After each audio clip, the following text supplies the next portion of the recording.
In now the week following the reveal of Don't Starve New Home, there has been plenty of talk, yes. But did anyone really notice the near daily drop of new images, footage, and gameplay insights among that all? I surely didn't. So I felt guided to compile what I could into a pseudo discussion video for everyone's sake, and here we are.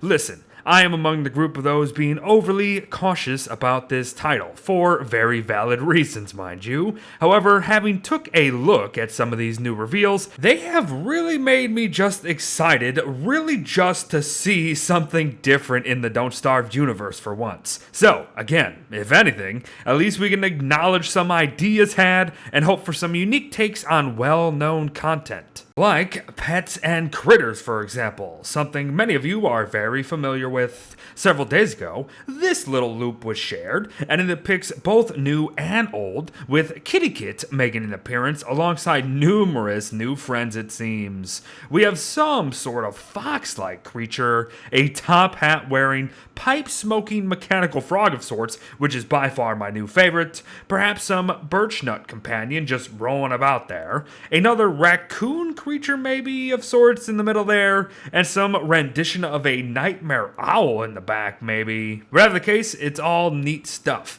And if we look closer, perhaps we see the fox standing on a feeder perhaps, and behind the owl may be the new rock den or something. That said, it does kind of look like Pearl's home, doesn't it? So who knows really? But new, maybe useful pets are certainly coming. However, the newest tidbit of news comes from a short glimpse at gameplay here, and it runs through the seasons, showcases the UI a little more, stars one of the new characters it appears, and just opens up the door for plenty more discussion.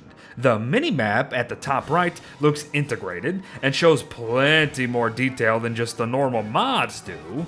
Looks like we may have access to a compendium or some logbook of sorts, unless that is just unique to this character. Backpacks or overall inventories seem to be separate interfaces, which is kind of understandable. The chat box looks to be right near our very limited personal inventories down there. Action buttons on the right there. Stats and day timers share the top left, and it actually doesn't look half bad. Quest logs of sorts, with a short look at a quest to kill a Varg. More of the UI, which labels what's on screen it seems, and just plenty more if you really dissect it. And don't worry, if you really do want to dissect anything yourself, I will share links to all of these posts for you. That said, most of them are just going to be shown right here anyways. Like this sketch before you that is clearly about some new giant coming to the game, aka a new boss. I do gotta say, it appears to be an awesome looking moth boss that I am totally jealous of. Jealous that it isn't something that is in the base game itself. We don't really know so much, and it's all speculation. But what are you thinking here? Is it some sort of fire boss? Maybe it spews acid, which would be pretty cool. Is it just gonna have simple flying attacks? Who knows?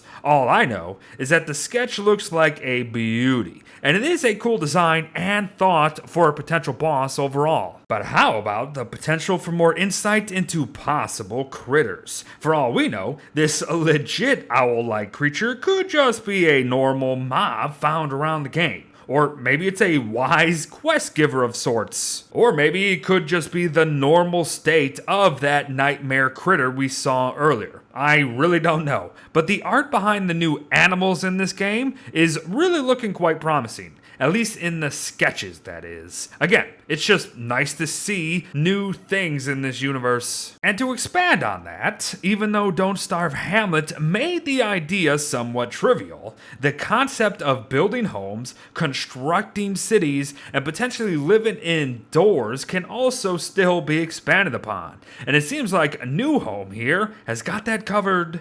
This image alone gives us a look at revised birds from Shipwrecked, a brand new acorn tree or something, wells, windmills, new flowers, reeds, snow in the back left there maybe, a place for our potential critters to rest near our own townhouses, and so on and so forth. It is truly starting to feel like Don't Starve New Home is just kind of throwing in everything it could from all the other Don't Starve experiences. And that said, it is still having its way with a whole batch of new characters, mobs, ideas, and more. We don't know much about any of these guys yet, but this image still gives us plenty to chew on. The girl on the left there is wielding a torch and some magic wand at once, so who knows, dual wielding maybe. Middle guy has some sort of ice spear perhaps. The far right gentleman has a unique looking pickaxe maybe.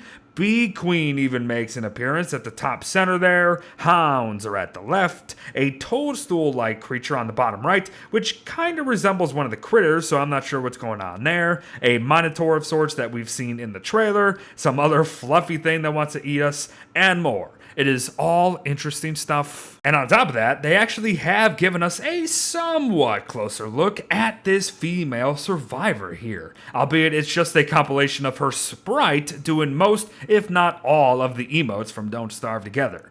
We have now seen her, though, 3 to 4 times with a witch or sorceress type getup. So perhaps she truly is the magic user, which is both awesome and not awesome at the same time. It's awesome because a magic user is something I've been wanting for ages now, and it's not awesome because it's not gonna be in Don't Starve together. But I digress. Emotes are all but confirmed. And don't fret, returning and familiar survivors have been and continue to be confirmed as well. Like Wendy here. Obviously, Abigail is with her. But oddly, it looks like the bloody ancient pseudo-science station is above ground, alongside Thule-site walls and such too.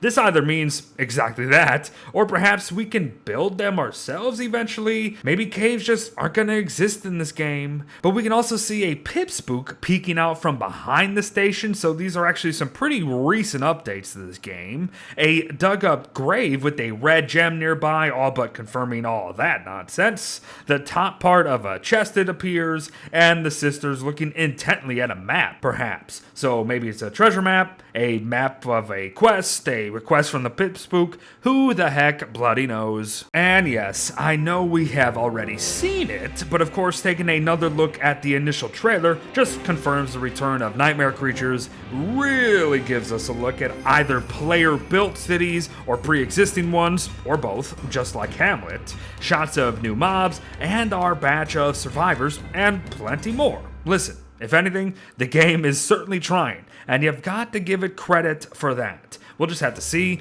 how it turns out. At the end of the day, folks, the context surrounding this game and all parties involved is and should be still called into question. Let no one tell you otherwise. That said, we can only build our reactions to the game itself off what we've been given. And what we've been given thus far is something unique, something resembling the game we all know and yet is mapping its own way through a well-established universe, and something that has promise. I have no idea how the game will turn out, that is. And neither do you, and neither does anybody involved in the game. No one has gotten their hands on it yet, and until we do, all judgment about the game itself must remain pretty darn reserved for the most part. If you don't like the art style, then you don't like the art style. If you don't enjoy the fact that the game will likely just exist on its own and not have any impact on the universe as a whole, then that's your prerogative.